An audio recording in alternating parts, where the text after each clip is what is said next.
간밤 뉴욕 증시 3대 지수는 상승 마감한 가운데 관련 영상 먼저 보고 오겠습니다. Since we've seen the ceasefire being put in place last week, we didn't expect that to be a smooth ride for 2 weeks. But the point is that the ability to at least have talks and reduce the tension for the time being, at least on the military side of things, to us shows that there are very powerful economic incentives at play that will shape the response of all the actors. I mean, it's not only about the US or Iran, it's also about China. It's risky not to take risk in this environment. If you sit out and you wait, I mean, it's going to be bad for our clients if we were to see some significant rally. There's a relative aspect to it, which is even if we are to see tension to continue, I think the US perform relatively better than other places. So that's the upgrade to the US, and the AI story being very powerful still there. On the EM side of things, we think that there is we've been positive on EM more broadly, but I think Europe is very more directly affected by this, so that's not as attractive from a DM perspective. US, as I mentioned, is more attractive, so that leaves EM on a relatively more attractive basis.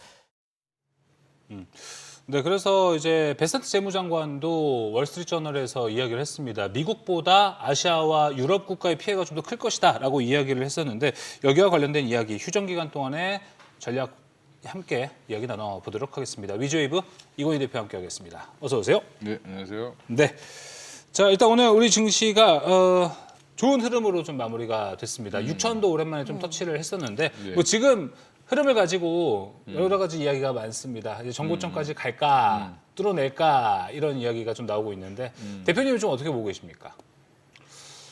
베센트 재무장관의 말에 좀 한마디를 해야 될 것 같은데 네, 뻔뻔한 거죠, 그죠? 뻔뻔하다. 지들이 사고 쳐놓고 전쟁을 예, 벌여놓고 유럽이랑 아시아가 더 불리하다. 예, 그럼 그게 말인지 똥인지 된장인지 모르겠는데 그런 얘기를 하는 그런 사고방식을 갖고 있는 사람들이 미국을 지배하고 있다. 이게 참 문제죠, 지금. 알겠습니다. 저는 코스피가 여기 6천을 넘어섰고 미국 욕하면 안 돼요? 아니요. 네, 이걸 해야죠. 제 질문이 이제 정고점이다. 랠리는 어떻게 펼쳐질 가겠죠. 것이냐. 네, 가겠죠. 대표님의 의견도 너무 궁금하죠. 아니 가겠죠. 제가 그랬잖아요. 가만히 있으면 된다. 괜히 뭐 난리쳤던 분들은 지금 계좌가 다 녹았을 거예요. 가만히 있었으면 지금 다 가고 있잖아요, 그죠? 한 달 정도 그냥 쉬었다 가고 있다. 한 달 보름. 거의 전고점 부분까지 왔고 거의 6천 포인트인데 지금 왜 그러면 오늘 이렇게 강하게 올랐느냐가 중요해요. 어제 종가 무렵에 우리 코스피 PER을 계산해 보면 네. 8배가 안 된다. 어제가 7.1배였나? 네, 7점 몇 배였어요. 지금도 아직 이제 8배 수준 정도가 아직 회복이 안 됐어요. 네. 8배는 뭐였냐면 옛날에 5,050포인트 우리 3월 4일 날 빠졌을 때 이틀 연속 급락이 한 20% 이틀 만에 빠졌을 때 나왔던 저점이 8배였습니다. 그럼 그 사이에 주가는 올랐는데 왜 8배냐? 똑같이 이익 추정치가 급격하게 올라왔죠. 예, 그래서 우리 시장은 전쟁이 없었으면 벌써 한 7,000포인트 가 있었어야 돼요. 예, 근데 지금 눌리고 있는 중이다, 그냥. 예, 그래서 이게 근데 걱정해야 될 건 뭐냐면 전쟁이 장기화만 안 되면 되는 거죠. 전쟁은 장기화해도 돼요. 뭐 서로 치고받고 싸우고 뭐 난리를 쳐도 상관없습니다. 미사일을 쏘고 해도 상관없는데 호르무즈만 열리면 된다. 네. 유가가 결국엔 금리를 자극하고, 그렇죠. 예, 그래서 금리를 자극하면 결국엔 이제 물가를 자극하잖아요, 유가가. 그래서 결국엔 미국의 CPI가 올라가면 지금 베센트 재무장관이 좀 제가 볼 때는 헛소리를 한 게 뭐냐면 본인들 CPI 올라가면 본인들 AI 산업이 다 무너집니다. 지금 아까 나오신 분도 미국이 제일 매력적이라고 그랬는데 자기가 미국이니까 그러겠죠, 그죠? 예, 굉장히 화나는 얘기를 했는데 본인들 AI 산업은 결국엔 그러면 우리가 피해받으면 반도체 못 주면 끝나는 거죠. 예, 하나는 알고 둘은 모른다. 그럼 대표님 보시기에는 여전히 미국 증시보다는 한국 증시가 훨씬 더 매력적이다 이렇게 보시는 걸까요? 꼭 그렇게 비교를 해야 돼요? 하고 싶어요. 둘 다 좋으면 되죠. 근데 미국 증시보다는 우리가 더 매력적입니다.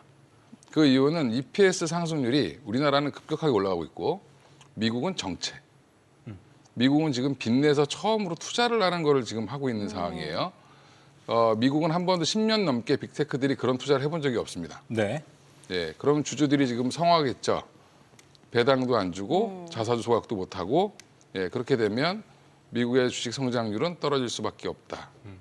그리고 엔비디아가 왜 PC를 하냐, 인수하냐 이런 물어보셨는데, 앞서 있었습니다. 예, 엔비디아가 먹거리가 본인들이 끝나간다는 걸 아는 거죠. GPU의 시대가 이제 거의 끝나가고 있습니다. 그러니까 엔비디아가 끝났다는 게 아니라 사업을 다각화해야 돼요. 왜냐하면 거대 LLM 모델은 이미 포화 상태로 언젠간 가겠죠. 그 다음 스텝을 준비하는 겁니다. 엔비디아는. 그렇죠. 예, 그렇게 생각하시면 되고, 그래서 심지어 PC 업체들까지 인수하고 있다가. 왜냐하면 AI의 마지막 끝단은 개인들이 얼마나 써주느냐가 거기에 이제 달려있기 때문에 그런 것 같습니다. 네, 알겠습니다. 자, 앞서 뭐 이제 EPS 측면에서 우리나라 시장이 조금 더 매력적이다라고 이야기를 해주셨는데 이게 뭐 이제 전쟁이 좀 모멘트가 좀 둔감해지다 보니까 본격적인 실적 장세로 간다라는 평가도 좀 있습니다. 이거라고 딱 보십니까? 그렇죠. 이제 결국엔 숫자 좋은 종목들이 이번 기회에 지나고 나서 보니까 제자리에 왔는데 실적이 안 좋은 종목들은 제자리에 못 오고 있죠. 실적은 좋은데 모멘텀이 없는 종목들도 3월 이제 기준을 뭘로 보면 3월 3, 4일 날 빠진 거를 회복했느냐 못했느냐. 네. 근데 중소형주들이 보면 대부분 못한 종목들이 많습니다. 예, 그래서 그런 종목들은 과감히 어떻게 된다? 버려야 된다. 예, 물론 이제 개별 종목마다 좀 파악은 다시 해봐야 되겠지만. 알겠습니다. 자, 그리고 앞서 속보도 좀 나왔고요. 김유민 캐스터도 이야기를 했었는데 일단은 이번 주 목요일에 파키스탄에서 다시 미국과 이란 협상단이 2차 협상을 위해서 만날 가능성이 있습니다. 뭐 어디서는 주 후반이라고 그러고 어디서는 이번 주 목요일쯤 아니겠냐 이렇게 좀 다양한 이야기가 나오고 있는데 뭐가 됐든 2차 협상은 생각보다 빠르게 다시 만나네요. 그렇죠. 근데 언제 만나냐, 어디서 만나냐는 우리는 중요하지 않고요. 만난다는 것 자체가 중요하다. 네. 예, 그리고 서로 지금 한마디로 총질하지 않을 정도까지는 됐다. 예, 계속 자주 좀 만난다라는 것 자체가 의미가 있는 걸까요? 너무 자주 만나기만 하면 안 될 것 같고, 근데 아마 협상은 지리할 겁니다. 빨리 안 될 거고, 대신에 스몰 딜이 아마 될 가능성이 높아요. 이번엔 뭔가 나올까요? 근데 호르무즈부터 먼저 개방하자. 호르무즈에 대한 거를 먼저 타협을 하고, 네. 핵 관련된 것들에 대한 이견이 있는 부분들은 따로 끌고 갈 가능성이 있다라고 보고 있습니다. 어떻게 보세요? 어제 밤부터죠, 우리 시간으로. 미국이 이제 호르무즈 역봉쇄한다 뭐 이런 이야기도 같이 나왔었잖아요. 그래서 이전까지는 전쟁의 흐름이 시간은 이란 편이다라는 평가가 많았었는데 이게 좀 어제 이후로 바뀔 수도 있다라는 평가도 나왔습니다. 이제 미국 언론에서 하는 얘기고요. 네, 그냥 이란 편이에요 아직도. 죽기 살기로 덤비는 사람을 이길 수가 없습니다. 근데 미국은 지금 선거도 걸려 있고 거기에 지금 군사 작전은 이미 4월 28일이면 끝나요. 그럼 군인들 철수해야 됩니다. 지금 항공모함 가고 있는데 15일이면 도착하는데 확전 안 할 거면 바로 빼야 돼요. 예, 그런 부분들은 이제 고려를 해보면 여전히 시간에 쫓기고 있는 거는 미국이죠. 미국이다. 네. 예, 그렇습니다. 그러니까 지금 베센트 재무장관이나 트럼프가 지금 강경하게 얘기하는 것들은 니들이 안 도와줘서 내가 지금 힘들다 이 정도의 표현이고 그다음에 부정부인 건가요? 예, 본인들이 지금 뭔가 궁지에 몰렸다는 거를 역으로 증명하는 거다 이렇게 보고 있습니다. 어쩌면 또 그런 시나리오도 생각해 볼 수 있지 않을까요? 트럼프 대통령이 계속해서 보여줬던 것들은 일단 우리 협상 다 됐어라고 해놓고 난 다음에 그 상대국 쪽에서는 또 다른 숫자들 얘기하면서 계속 세부적으로 조율을 맞춰가는 거잖아요. 그렇죠. 지금 뭐 예전에 중국이랑 관세 전쟁했던 거랑 똑같은 상황이 벌어지고 있잖아요. 난 이란한테 전화를 받았다. 다 받았다. 예, 예전에 중국한테 내가 전화 받았다니까 중국이 내가 언제 전화했어. 뭐 이런 거랑 똑같은 거예요. 연락도 안 왔다 막 예, 이랬죠. 그냥 결국에는 트럼프는 그게 결국에 지금 끝을 향해 가고 있다는 걸 보여주고 있는 겁니다. 예. 그러니까 너무 지금 주식 투자하시는 분들은 이 뉴스에 너무 예민하실 필요가 없는 게 서로 거짓말해요. 지금 서로 휴전이라고 하지만 전쟁 중이었잖아요. 그죠? 네. 휴전이라는 건 전쟁 중이라는 겁니다. 전쟁을 약간 쉰 거지. 그러면 전쟁 서로 당사자들끼리 제일 많이 하는 게 정보전이죠. 네. 예. 근데 지금은 정보전이라는 게 옛날처럼 뭐 삐라 뿌리고 하는 게 아니라 언론에다 대놓고 우리가 이겼다. 뭐 우리가 뭐 했다. 우리한테 유리한 것만 계속 얘기하고 역정보 내보내고 이렇게 하는 겁니다. 그래서 자꾸 지금 헤드라인 장세로 가잖아요. 네. 그럼 저희가 실질적으로 주목해야 되는 것 자체는 어떤 거예요? 전쟁은 곧 끝나니까 끝나가고 있고 휴전 상태로 20년을 가도 상관없습니다. 지금 우리나라 1953년 이후로 지금까지 휴전 상태예요. 그렇죠. 네. 이란과 미국도 휴전 상태로 20년을 가도 상관없습니다. 예, 대신에 호르무즈만 열리면 됩니다. 그렇게 해서 신경 쓸 필요는 유가만 없다. 진정이 되면 된다. 그렇죠. 예, 유가가 다시 80불대로 떨어지기만 하면 네. 예, 근데 이게 이번 달 안에 떨어져야 돼요. 근데 어? 그렇게 빨리 떨어질 수가 있나요? 이번 달로 잡으신 이유가 뭐예요?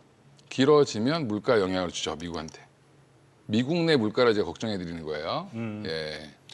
그러면은 이게 계속 길어지긴 하는데 지난주 CPI가 나왔잖아요. 네. 근데 코어 CPI는 사실 많이 튀지를 않았어요. 예상치에 하회하는 모습이 좀 나왔는데 그래서 오히려 유가의 영향이 전반적으로 커지진 않았네라는 평가도 나왔거든요. 한 달만 봤잖아요, 지금. 한 달만 봤다.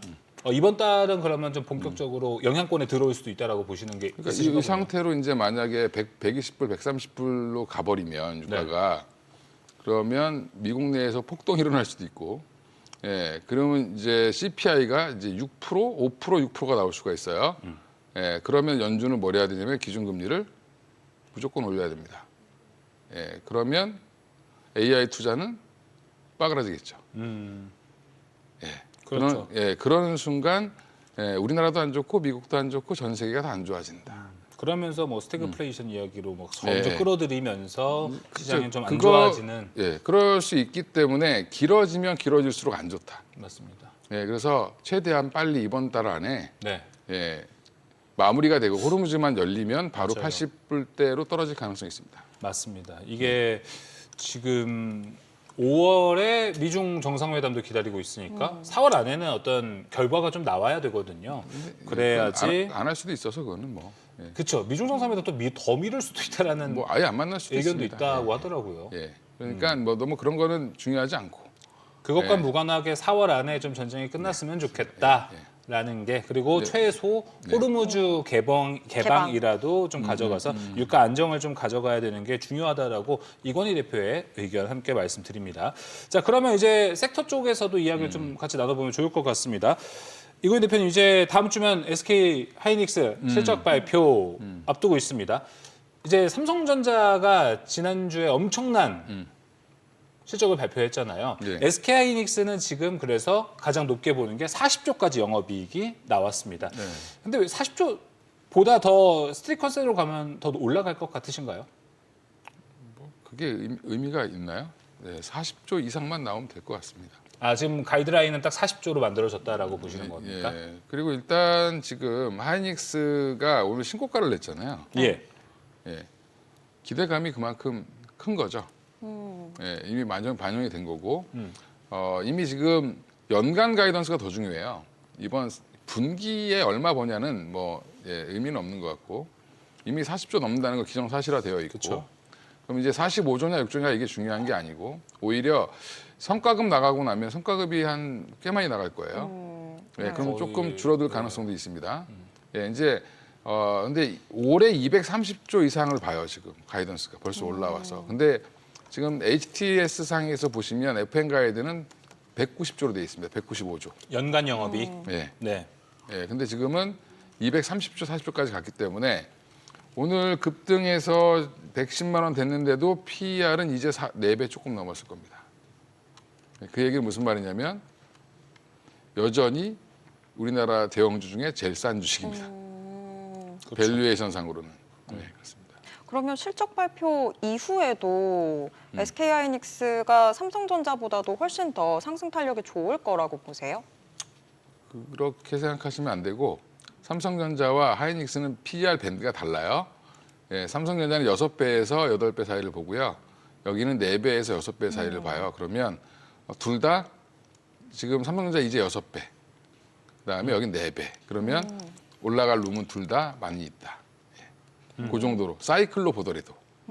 근데 삼성전자는 요새 다들 노조 얘기를 많이 하잖아요. 그리고 오늘도 보면 외국인들은 확실히 삼성전자에서 물량을 좀 던지고 SK하이닉스 쪽으로 좀 가던데 그런 부분들 자체가 외국인 수급에도 좀 영향을 주고 있는 걸까요?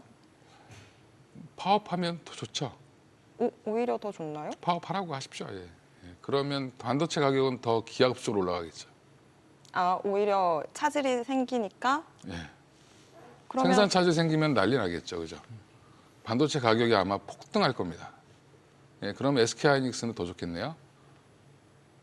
예. 그럼 결국에 그냥 둘 다 같이 계속해서 좋은 상황이 더 좋아집니다. 가는 건가요? 예. 그러니까 일단은 주가는- 뭐 지금 노조의 파업 같은 거는 주가에 큰 영향을 주지는 않을 것 같고 좀 SK하이닉스가 무리한 요구를 하고 있는 거죠. 그쵸. 노조가 15%는 좀 무리한 것 같고 네. 하이닉스랑 아마 비슷하게 맞춰서 한 10%대에 합의 보지 않을까 생각하고 네. 있습니다. 일단 SK하이닉스 다음 주에 실적 발표가 있다 보니까 네. 최근에 수급은 좀 이쪽으로 몰려가는 것 같습니다. 뭐 ADR 이슈도 같이 있다 보니까 최근에 대표님 SK하이닉스의 레버리지 종목은 SK스퀘어다 뭐 이런 이야기도 같이 좀 오고 갑니다. 네. 이쪽 두 개 가지고는 ADR 해서 더 매력도가 높은 기업은 좀 어디라고 보십니까? 일단 본업 저는 이제 이런 지주사 관련된 회사들보다는 본업에 투자하시는 게 더 나을 수 있는데 네. 스퀘어가 실적이 좋겠죠. 당장은. 네. 근데 변동성도 큽니다. 이쪽이. 그렇죠. 사실 레버리지 개념이죠. 그렇게 생각하시면 되고 ADR 상장은 뭐 이제 뭐 이미 알려져 있는 상황이니까 반영이 됐다라고 보시면 되고 그다음에 하이닉스가 조금 더 삼성전보다 강했던 거는 HBF 관련된 전자신문 얘기 때문에 그래요. 샌디스크랑 둘이 규격을 만든다 이렇게 얘기했는데 아 HBF요. 예, 근데 삼성전자는 그러면 독자 노선. 놀고 있을까요? 예, 같이 다 하고 있습니다. HBF. 삼성전자 독자적으로 한다라는 얘기가 있더라고요. 예, 근데 이게 이제 재덱에서 결국에는 정해야 돼요.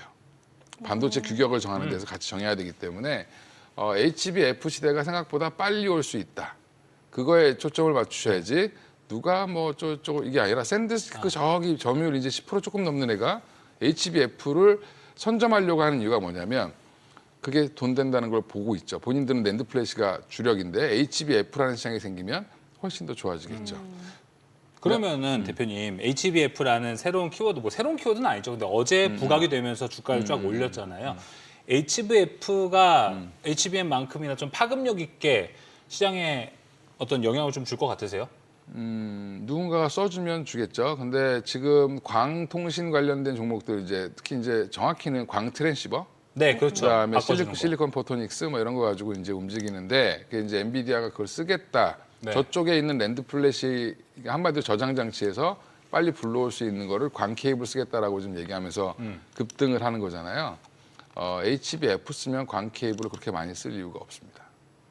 왜요?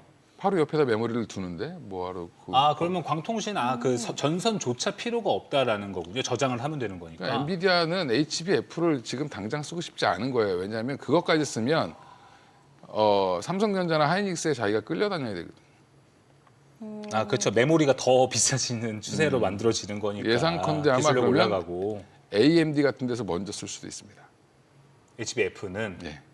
그렇죠. 또 다른 전략으로 칩을 만들어야 되니까 그렇죠. 아마 HBF는 그렇게 할 수 있다. 자, 그러면은 HBF, HBM 일단 어제까지는 거기가 거기다 밸류체인 이런 이야기가 좀 나왔어요. 그 종목이 그 종목이다라는 얘기가 있는데 랜드 플래시로 돌아가면은 좀 달라지는 게 있습니까? 아니면 거기가 맞습니까? 랜드 관련된 랜드 플래시도 결국에 그러니까 HBF도 결국에는 랜드 플래시를 쌓는 거니까. 그러니까요. 구멍 뚫고 하는 모든 공정은 다 똑같아요. 근데 이 랜드 플래시 자체에 대한 수요가 많아지겠죠. 그러니까요. 그러면 랜드 플래시 검사 장비라든지 이런 거 하는 회사들은 좋겠죠. 색깔이 좀 바뀌는 것도 있긴 하겠네요. 예, 그러면 그렇습니다. 어제 메모리 쪽이었다가 예, 그렇습니다. 랜드 플래시 검사 장비로도 수급을 우리가 쏠리는 걸 또 기대해 볼 수 있을 것 같습니다. 자, 오늘 이야기 여기서 마무리하겠습니다. 위즈웨이브 이권희 대표와 함께했습니다. 오늘 말씀 고맙습니다. 예, 감사합니다.